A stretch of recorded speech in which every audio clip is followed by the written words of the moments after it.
It seems we waited for nothing. Pixel special feature is out, but hey, price is gonna drop in a big way.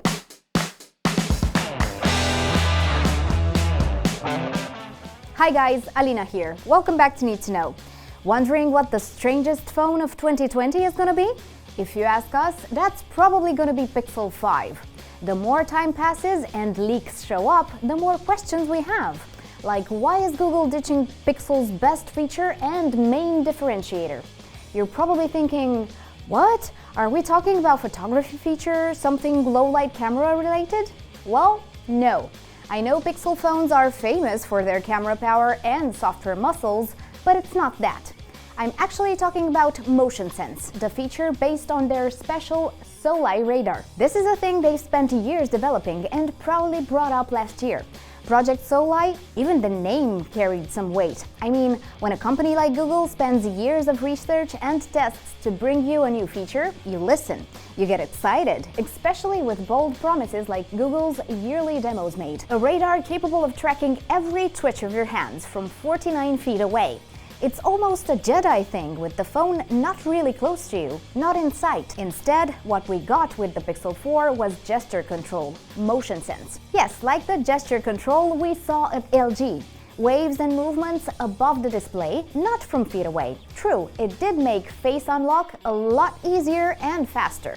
But all the other things we dreamt of, well, they weren't exactly possible after the launch. But hey, the tech was there and Google told us to wait, that the system would evolve. So all of us waited. Now though, it seems we've waited for nothing. Motion Sense is out of the picture. Everything points to the Pixel 5 without this radar system. Why? Probably to reduce costs and grow sales globally, like even in countries where, because of this radar, Pixel 4 wasn't sold. India. Can we blame Google for giving up on Motion Sense? I mean, we think they should have fought harder to bring their vision to reality. But in the end of the day, numbers count. Google is a business and they probably have serious reasons to axe Motion Sense. Thing is, this is gonna lead to an even more downgraded device. Besides skipping on their special technology, Google is set to go with the Snapdragon 765 or 765G for Pixel 5. Nope, they aren't trying to fight in the major league anymore, at least not this year. Sure, when you think about it, a phone that works on the second best chip from Qualcomm is not bad a thing. Maybe we won't notice it, but we'll know. We'll know Pixel 5 isn't a 2020 flagship, not in the mainstream sense. There's a silver lining though, and it may be the thing that should interest you really. Price is gonna drop, in a big way. Pixel 5 is set to cost $699, which is like half of the price of Galaxy S20. It will definitely be less than the iPhone 12, although more than the 4A. This new price might be scary for the likes of Samsung, who are bumping up prices like crazy. It's a relief for the Pixel fans, who might remember that it's only $50 more than the first Pixel. To do this 4 years from your debut phone is bold and beautiful. And for those of you who bought Pixel 4, you guys know it's also $100 less than that generation. Google's offer is pretty hard to resist.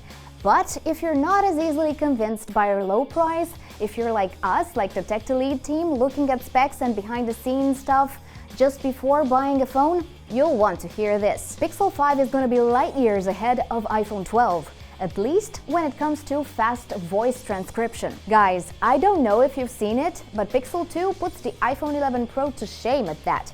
Can you imagine what Pixel 5 will do? Who's gonna type anymore? Really? And typical for a Pixel 4 phone, it's gonna shine at low light photography. You'll get probably the best astro photos possible, water resistance, reverse charging, and 3D face unlock. Android 11 and 6GB of RAM should be in the picture too, with at least 64GB of storage. Pretty good for a $699 phone. But I can't deny we'd love to see Google finally giving us more battery. I mean, flagship phones are shooting for the 6000 mAh cell. A 3000 or so battery is not enough anymore. Step it up with a 4000 one, Google. You can do it. And if we're talking wishes here, I wouldn't mind to see an ultra-wide angle thrown in. It's not something I use a lot, but it's something some of you might. And if $400 phones can do it, Pixel 5 has to be able to do it too. A better refresh rate and more colors would also help, but not as much as night sight for video. I mean, that would make us forget about SOLI, processors and such. That would break the internet and maybe even give Pixel 5 some competitive edge. Otherwise, Sony Xperia 1 Mark II is gonna leave it in the dust. But that's our opinion. Tell us what you think. Is Google smart to ditch motion sense and the 865 chip if it means selling for $699? Oh, and don't forget, subscribe and hit the bell button if you want to see more videos like this. Stay safe, guys!